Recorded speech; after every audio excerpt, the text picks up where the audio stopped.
दर्द में बानी तो कहतानी हो, दिल के दर्दिया हम सहतानी हो। दर्द में बानी तो कहतानी हो, दिल के दर्दिया सहतानी हो। हमारे रवाई हो न तहरा सुनाई हो, हमारे दिल तोड़े से पहले यही सोचली हो बारी तोहर तयाई हो।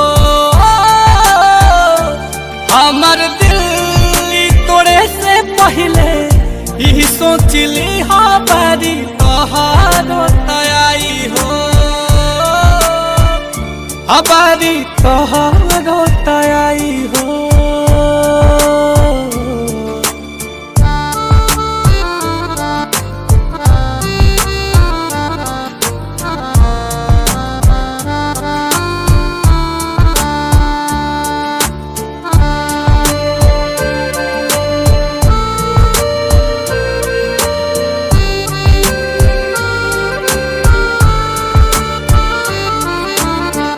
ओही दिन बुझाई तहरा कीमत ही प्यार के, तहरो के जाई के हो जब ठोकर मार के।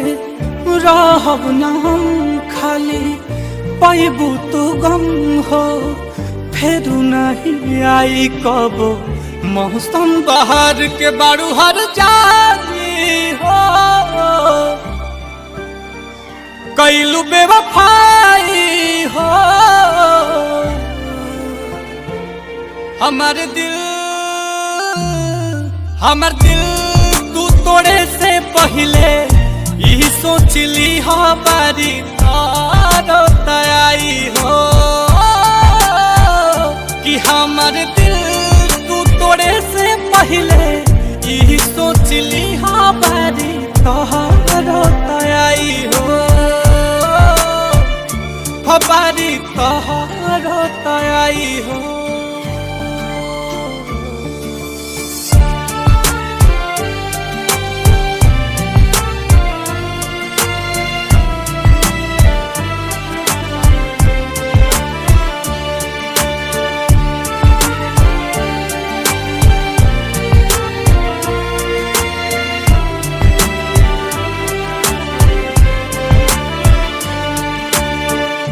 ओह के मुबारक होखे आंसू के याराना, भइलू सुधा करला तू गुजरल जमाना।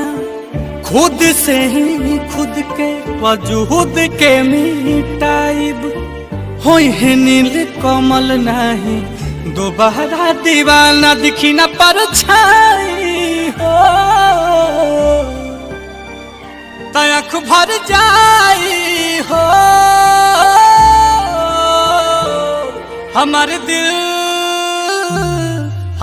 दिल तू तोड़े से पहले यही सोचली हो बारी तोहर तयाई हो। कि हमारे दिल तू तोड़े से पहले यही सोचली हो बारी तोहर तयाई हो।